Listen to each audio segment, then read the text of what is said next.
This semester, or this course, the 6 weeks, we're going to talk about landscapes and trees. So what I have picked here is a photograph that I took up at Pinecrest Lake a number of years ago. We have a pine tree, actually 3 pine trees in the foreground, and then we've got trees around the lake at the back. We have some really nice aerial perspective going on in this picture. The trees in the back are really blued down a lot from what we see in the foreground trees. This picture is maybe a little off color, but that doesn't really matter. What we want to see is values. We want to see that it's more blue there, a little yellower as we get up into here. We can alter the colors in our final piece however we want to. There is some goldy colors up in here. So I did a little thumbnail sketch to sort of remind myself where my lights and darks were and what my layout was. In a landscape, you think about the shapes that are going to be there. So there's these shapes of these trees that run down in through here, this shape right here. There's a shape of the trees going across through there, so that's this little shape running in through here. There's this big shape of this tree trunk running up through there, and then some smaller ones. And then you have the shape of this sandy area in front and this little triangle of lake, which I don't have in the drawing here, but I have in my final drawing. So those are the shapes we're looking at. And then value-wise, it goes quite dark over on the side over here. Our trees over in this back side, they're right in almost at black. But when we get to these far trees, just sort of closing your eye halfway and seeing, is it lighter or darker than my value in front of there? And of course it's going to go back and forth because you have lighter and darker places in there. So I'm just sort of, it's definitely darker than value 6. It's a little bit darker than value 5. It's getting about to value 4. But when we get down into our sandy front in here, look at this. We're down value 6. Yeah, about value 6 for the darkest part of this needles that are dropped onto the sand there. So this is sort of a white sandy beach. And then the lake itself is going to vary. So that's a little bit lighter. It's darker than value 8. It's about value 7. The lightest part of the lake is about value 7. And the water in the back, that little bit of at the very back, is another 2 values darker at value 4. And then our tree, the darkest places on it are almost black. Its lightest places,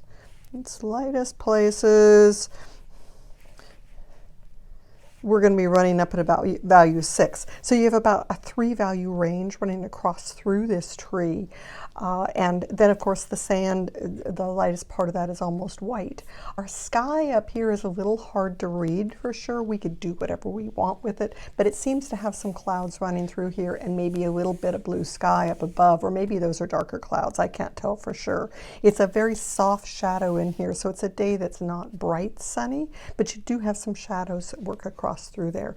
You have light coming from this left-hand side running across. There's shadows running off of these trees. There's probably another tree here. There's a shadow that runs out through there. And then of course the trees have a darker side. So those are all things we're going to want to look for when we work on the painting. But how are we going to approach it? How do we dive into this?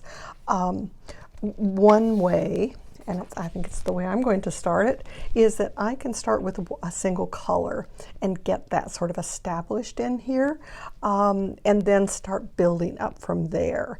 And because I'm seeing blue underneath of everything here, I think I could start with a blue wash. And we're going to, I want to say, am I going to have that underneath of here? I'm going to stop that blue wash right at the bottom of these trees. But my trees up here, they're going to have blue underneath of them, and they need to cross through that wash. These all have blue underneath of them. My clouds and sky in the back there, I know what else I needed, and that was a clean rag for doing cloud lifting, a clean soft rag for cloud lifting, my rag for picking up water, my brushes, starting with an 18, a 12, and an 8. So those are my largest brushes. Now this undercolor, do we want to just do it with cobalt blue? I think we could. And I need to clean out my pan a little bit. I should have done that before I started, but I always leave a little bit of dirty paint in my pans because I never know when I might need them for the next painting. And because I tend to paint with a pretty limited range of colors, my pan colors, whatever's dirty in here, are probably going to be compatible with the new colors that I'm mixing up. I have about 10, 12 colors that I do most of my paintings with. It's awful fun to play with other colors, and sometimes I really enjoy that, and other times I just want to get the work with values and a limited color range. And so as I said, I was only going to, always have to remind myself, am I going to get the whole thing wet, or am I only going to get part of it wet? I'm going to wet just the trees and the sky, but not the sand. So this starts right here. You can see I've got my drawing on here. My trees are drawn in. My shape of those trees in the background are drawn in. The shape of these trees are drawn in, but no real detail. I've drawn some branches for that big tree. That's going to be an important part of this. And for the moment, we can sort of ignore that tree, except for I want to wet it down into its base, because what I don't want is to have a hard line running through the horizon through the middle of that tree. So if I wet just the tree trunk down to the bottom and bring the rest of this all the way across, now I want to get this all wet. And you know what I did that I always tell you guys not to do, and that is that I've started my pre-wetting here before I got my color mixed up in my pan. But it's only going to be cobalt blue, so I think I can save myself out of here. Looking at it from the side to see if I can tell whether or not I've got any wet spots or dry spots in my wets. And let's see, we're going to be doing this I'm going to go ahead and use my really big brush. Let's just mix up a nice little puddle of cobalt blue here. Part of my purpose for this is to help me identify where things are going to go, but also to give a sense of color underneath of an area. And since we're going to have blue underneath that far, it's going to be nice to have a little blue in there. And okay, so let's start up here at the top of the sky. This tree trunk, I think what I'll put this blue on, and then I'm going to use my tissue to maybe lift up a little bit of, I'm going to have that blue, and then there's maybe the top of that cloud area. Seeing that it's fairly light underneath of this. Okay, just put that on, get that right out to those corners. And then I'm going to let this be a sort of a cloudy space that moves through there. And then we have dark trees that are going to come off into here. And the beach in behind these trees doesn't really come down the whole way. I don't necessarily have to have blue inside of that, but I don't care if this runs into there. And then let's get this blue on these trees going. Do I want any real white spaces? Ooh, and I brought that water down too far. Ah, darn. Let's just, right now, I need to get that dried off because I brought that water down and over what is supposed to be my white beach.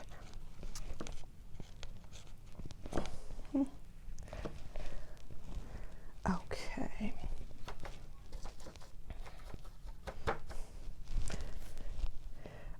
let's see, where were we here? We were getting this feeling of where these trees are going to be, and I'm going to let it break a little as it gets up into there. We get this nice little wet and wet thing that happens, and these trees, nice tip on this brush, so I can bring that right down and through there.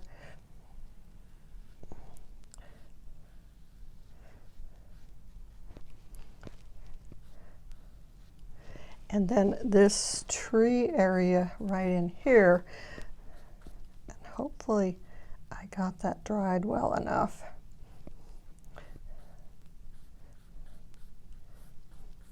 I'm doing these in vertical motions because that's the way those trees are going to look when they go in there. And if I have any unevenness in my paint, I want it to work for me rather than work against me. And so if I do my brush strokes in the direction of the final pieces, then that will happen.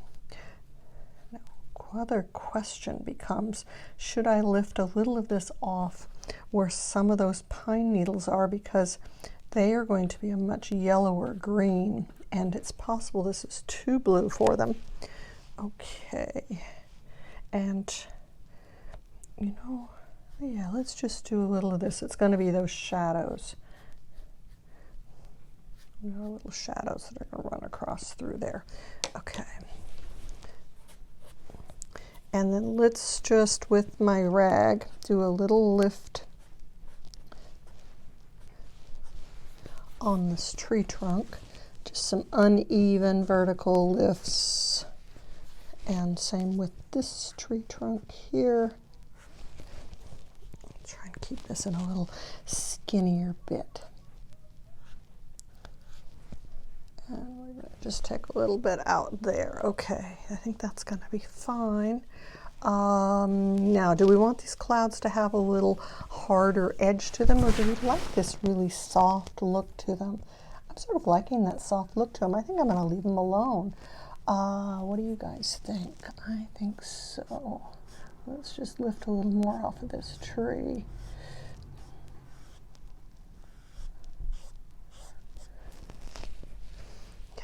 And oh, I said these pine needles down in the bottom down here, while this is still wet, and it's not super hot today, so this isn't drying overly fast. I just want to pick a little bit of that off. A lot of it's dark and it won't really matter at all, but where those pine needles are a little bit lighter, then I want that yellow to be able to show through. And let's just a little more of this blue right here, right on that tree trunk. Okay, I think this is time to now stop on this. There's going to be a shadow. Well, don't worry about it, Margaret. You can do that all later. Okay, I think this is now time to stop. This is going to get darker on that back side. I don't think this is going to be a problem here, but let's just to make sure. I want this brush to be really pretty dry when I do this, because otherwise it's going to put water into there. So I can pick some of these lighter spaces for those bark just by running my brush down here on vertical, and it's very flat. It's almost dry, but it is slightly damp. Okay.